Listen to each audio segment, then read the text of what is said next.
நடக்கும் போதே சிரிப்பு வருது. சீன் ஒன்ல இருந்து கிளைமேக்ஸ் வரைக்கும் தலைவர் கூடவே நின்று தலைவரை பங்கமா கலாய்ச்சிட்டே இருப்பாரு. சுத்தமா அடக்கவே முடியாத மாதிரி சம்பவம் பண்ணிட்டு இருப்பாரு. ஆனா ஒரு ஹீரோ அந்த அளவுக்கு ஈகோவே இல்லாம கவுண்டர் பண்ணும்போது என்ஜாய் பண்ணியிருப்பாருன்னா அது தலைவர் மட்டுமா தான் இருக்கும். உனக்காக தான் சில்லு பாபா போடுற இந்த கருமாந்திரத்தை எல்லாம் போடுறேன்னு சொல்றது, பாபா கோச்சிங்க இருக்கு நீ விட்டா நடந்துட்டே இருப்பே அப்படிங்கிறது. சிஎம் யாருன்னு சொல்லி ஒரு கான்வர்சேஷன் நடந்துட்டு இருக்கும். அப்ப வந்து கந்தரையா தான் அது கரெக்ட்னு சொல்லி தலைவர் சொல்லிட்டு இருப்பாரு.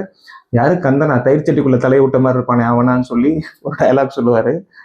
ஆல்சோ அந்த தியேட்டர் சீன்ல வந்து அங்க பாரு அப்படின்னு சொல்லும்போது என்னத்தை பாக்குறது, அதுவும் புரியல நீ பண்றதும் புரியல அப்படின்னு சொல்லுவாரு. மன்னன் படத்தை பத்தி சொல்லவே வேண்டாம். அந்த தியேட்டர் காமெடி, திரு முத்து, திரு கிருஷ்ணன், ஸோ இதெல்லாம் எனக்கு ரொம்ப ரொம்ப பிடிச்ச விஷயங்கள். 25 வருஷத்துக்கு முன்னாடி தொலைஞ்சு போன ஒய்ஃப் கிடைச்சிட்டாங்க.